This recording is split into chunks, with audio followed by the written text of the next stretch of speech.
Emotional tantrums, phantoms that swirls around organs, choking the walls of my hormones, irregular flows, the absence of nature's stream, streaming from the womb to the tomb.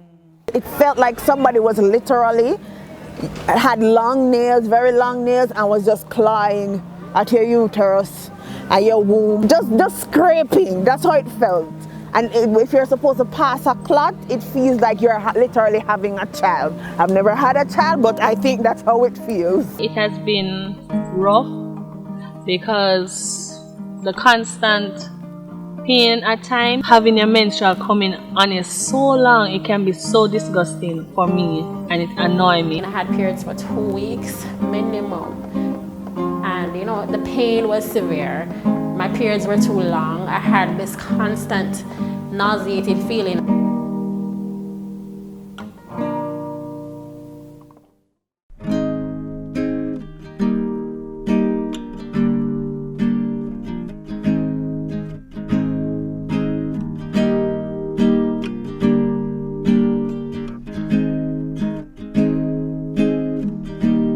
I have been diagnosed with Polycystic Ovarian syndrome since I was 24 years old. I've been diagnosed with PCOS at the age 26. I've been diagnosed with PCOS for about 3 years now.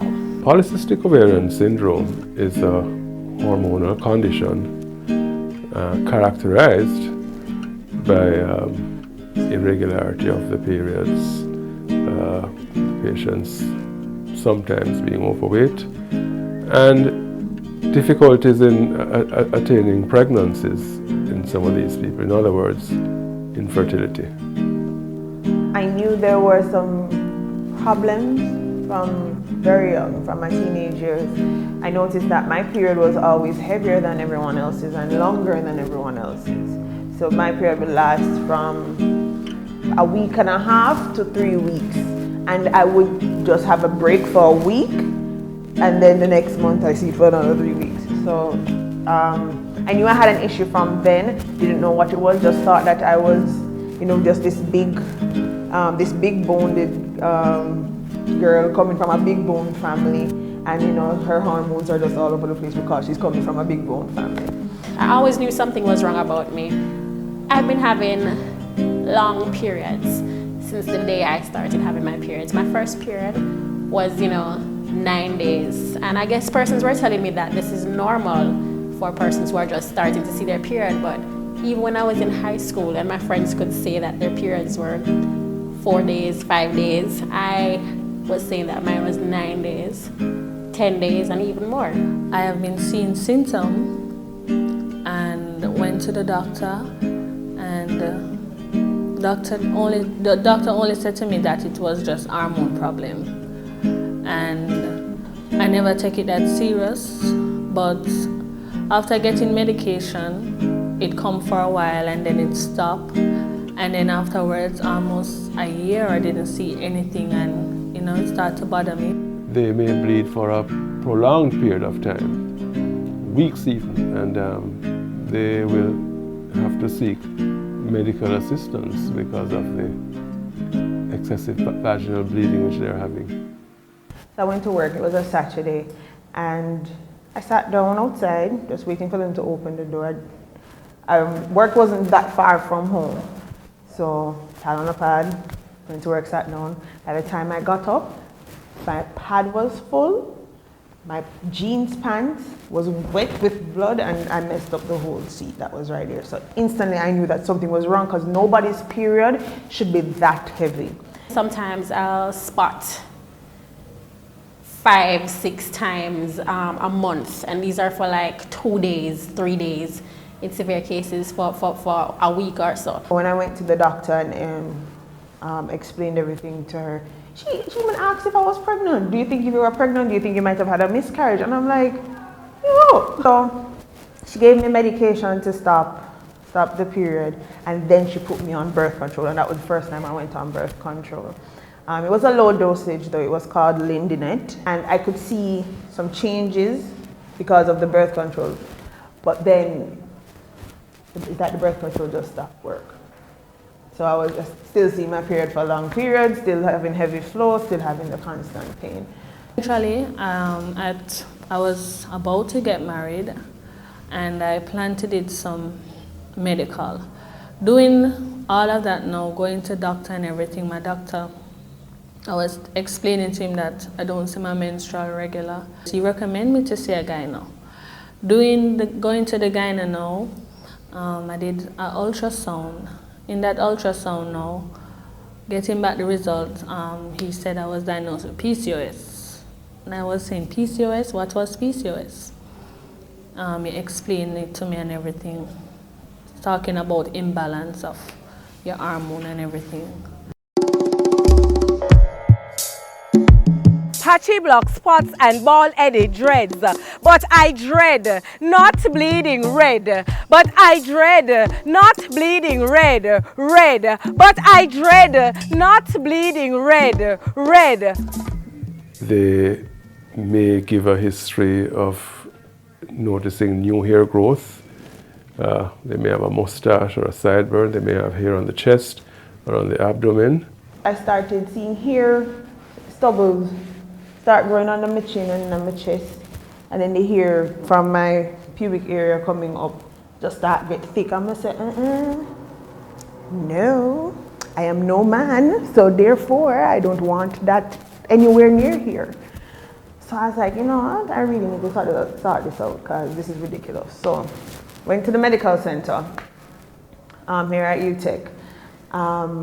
So the doctor said, here what? These are my issues. Sometimes, you come with certain symptoms, like normally I would get hair under my chin, my face, bumps and those things, on my chest and everything. And it kind of frustrates me because as a woman, you want to feel beautiful and everything. And when you see the look of hair popping out on your chin and everything, it kind of brings a lot of insecurity about yourself. Scars that wars and wrestles between estrogen and testosterone. Misidentity. Masculine ears seeping through my chin. Furry nipples that brings discomfort to my female sex appeal. Torturing signs and symptoms that compels me to pain. Not making it rain. Blood. The tests that one would do are blood tests, looking at the hormones, your follicular stimulating hormone, your luteinizing hormone, your estradiol levels, your testosterone levels. All of these are tests that one would do in such a patient. Of course, one cannot rule out other conditions, so you would also examine these patients' thyroid functions as well, because other hormonal conditions can present this clinical picture. You then would go on to other investigations. The ultrasound examination is important in these patients. You may sometimes see the characteristic rosary appearance, that is the cystic ovaries encircling, the cysts encircling the ovary in a circular manner. Similar to a string of pearls. The doctor said, here, what we're going to let you do a pelvic ultrasound.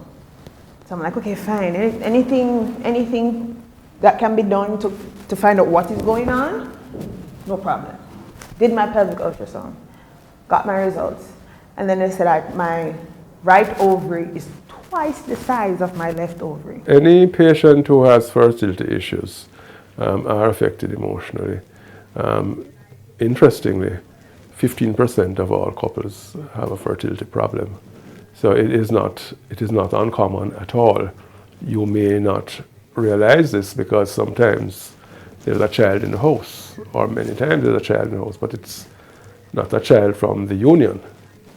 The first thing come to your mind, getting married is, have a family and everything. So I said, my God, how it gonna work for me now? Sometimes I'm so depressed.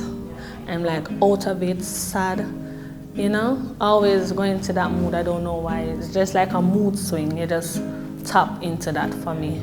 There is great emotional strain on patients not becoming pregnant. So PCOS would certainly be no different. PCOS has affected my life in many ways. I mean, emotionally, I think I am emotionally tarnished.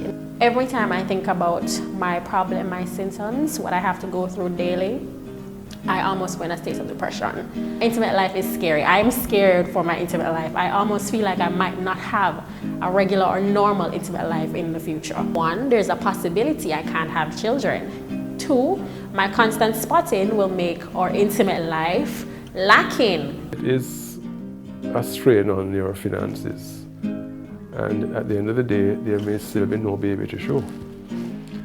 Of course, there are other options other than what I just mentioned, like assisted reproductive technologies, which would include in vitro fertilization,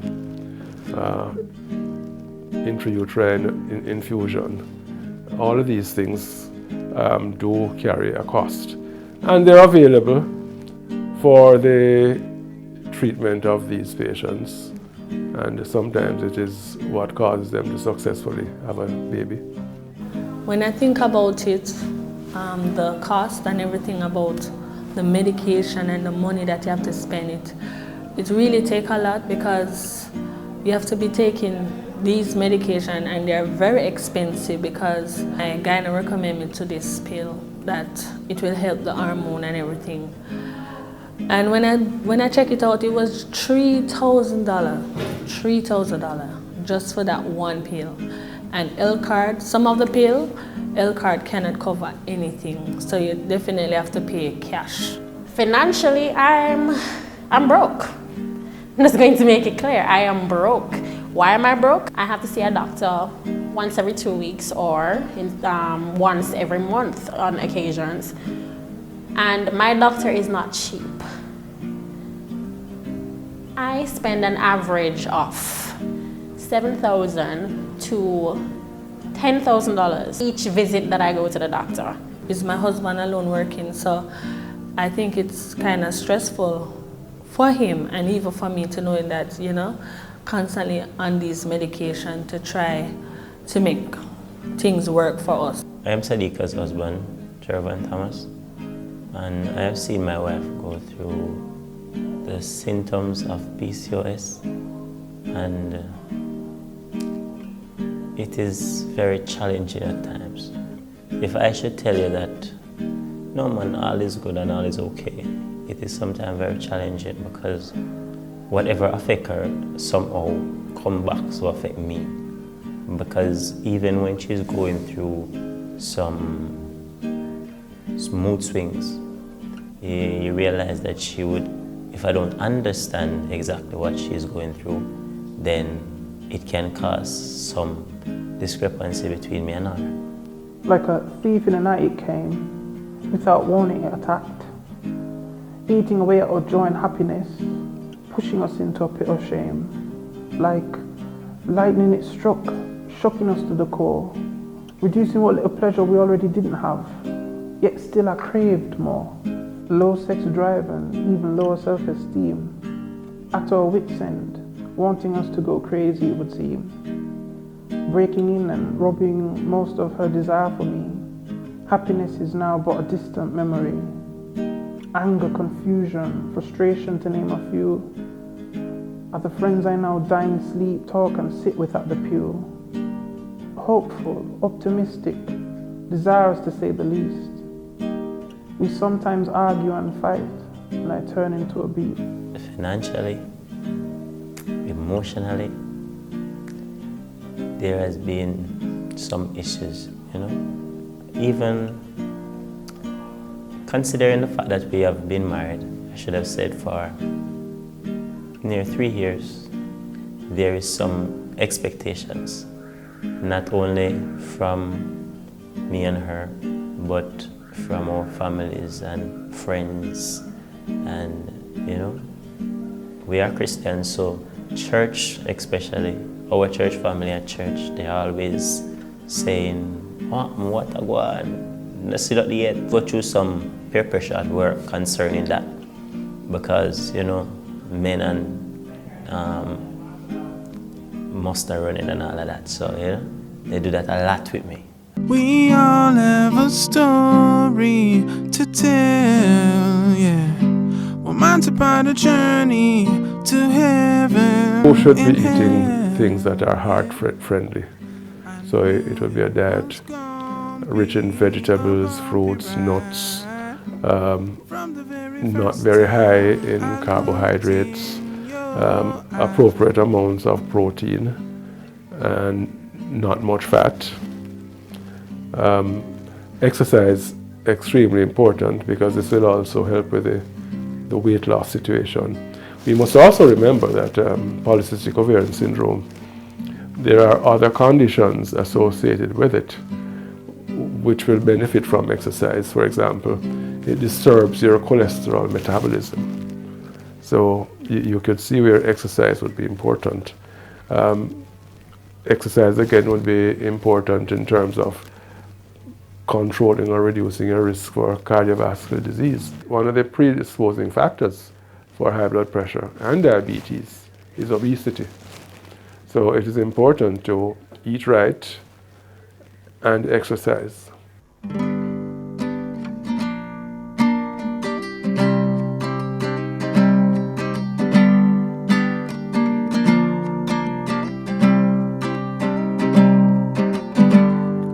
We all have a story to tell, yeah. Well, mine's about a journey that actually ends well. I knew it was gonna be a bumpy ride from the very first time I looked in your eyes. I was